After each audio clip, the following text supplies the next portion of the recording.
عاشق حسین زائر حسین کہ ان مجالس کے توسط سے محبان اہل البیت کی تعداد میں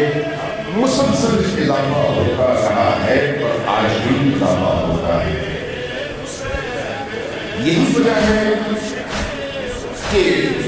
محبان اہل البیت، عاشقان اہل البیت، عاشقان علی و آل علی ان مجالس کے لیے خاص اہتمام کرتے ہیں، اور ائمہ نے ان کو رستہ دکھایا ہے کہ ان مجالس کو ہر گزرتے دن کے ساتھ زیادہ شکوہ کے ساتھ، زیادہ باوقار انداز میں، زیادہ جامعیت کے ساتھ، زیادہ اہتمام کے ساتھ منعقد کریں تاکہ زیادہ سے زیادہ انسانوں تک، زیادہ سے زیادہ نادانوں تک محرم کا پیغام پہنچ سکے اور وہ اس چشمے فیض سے متصل ہو سکے اور اپنی روح کی پیاس بجھا سکے۔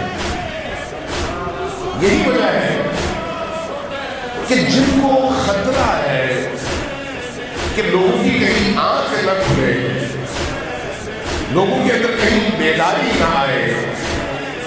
لوگوں کو کہیں حقائق کا پتہ نہ چلے، وہ ان عزاداری کی مجالس کے حوالے سے اور خود عزاداری کے حوالے سے، غم حسین کے حوالے سے ہمیشہ کوشش کرتے ہیں کہ لوگوں کو دور رکھا جائے۔ آج میرا موضوع یہ نہیں ہے،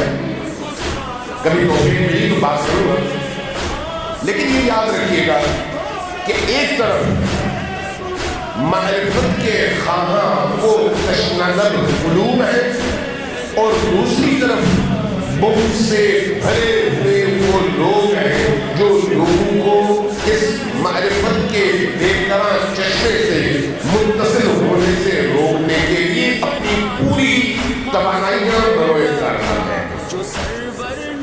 آج بھی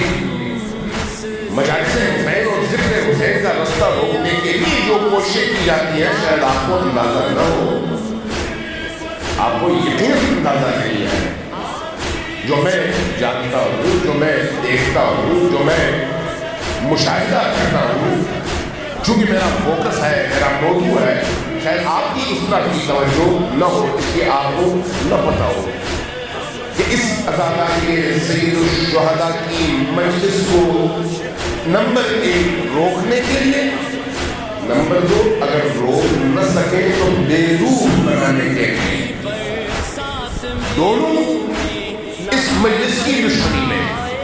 دونوں ذکر حسین کی دشمنی میں، ایک روکنے کی کوشش اور دوسری بے روح اور بے جان بنانے کی کوشش، دونوں کوششیں اپنے کوشش۔ مجھے اور آپ کو یہ چاہیے کہ ہم ان کوششوں کو سمجھیں بھی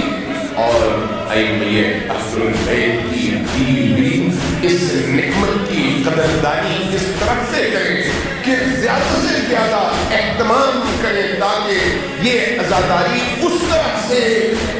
اس روش کے ساتھ، اس روح کے ساتھ منعقد ہو جس روح کے ساتھ امام حسین علیہ السلام کی شہادت کے بعد سے امام حسن العسکری علیہ السلام کی حیات طیبہ تک ہر امام نے اس 200 سال کے عرصے میں یہ کام انجام دیا ہے۔ بعد کے ادوار میں جو کچھ ہوا وہ اپنی جگہ، لیکن ہمارے لیے حجت کیا ہے؟ ہمارے لیے، میرے لیے آپ حجت نہیں ہیں، آپ کے لیے میں حجت نہیں ہوں، بلکہ ہم دونوں کے لیے حجت ہے نبی، علی اور آل علی کی ذوات اقدس۔